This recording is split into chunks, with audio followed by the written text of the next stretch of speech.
బురదలో బొర్రే పంది బయటికొచ్చి ఆ బురదను అందరికీ అంటియాలని చూస్తుంది. ఆ పంది ఎవరో అర్థమైంది కదా, మన బడివే గుంపు మేస్త్రి. పట్టపగలు 50 లక్షల బ్యాగు సంచులతోటి దొరికిన దొంగ అందరినీ దొంగలు చేద్దామని చూస్తాడు.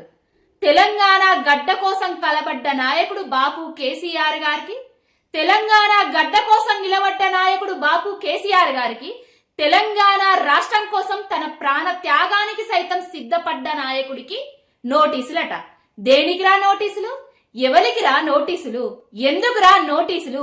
నీ చాతగానితనాన్ని కప్పిపుచ్చుకునేతందుకు, నీ కాంట్రాక్టులు, నీ కుంభకోణాలు బయటకు రాకుండా ఉండేతందుకు, అక్కడెక్కడనో దోసుకున్న పైసలు దాచుకోవడానికి పోయి ఇక్కడ తెలంగాణ కోసం కొట్లాడిన నాయకుల మీద నోటీసుల పేరుతోటి వెకిలి రేతలు, మకిలి చేష్టలు చేస్తున్నావు.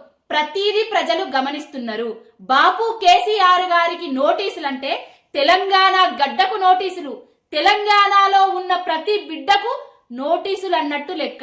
ఇప్పటికైనా నీ బడివే ఖాతలు, నీ బద్మాష్ మాటలు బంద్ చేసి పాలన మీద దృష్టి పెట్టు. ఖబర్దార్ బిడ్డ, బాపు జోలికి వచ్చినావనుకో మషి మషి ఎత్తం గుంపు మేస్త్రి.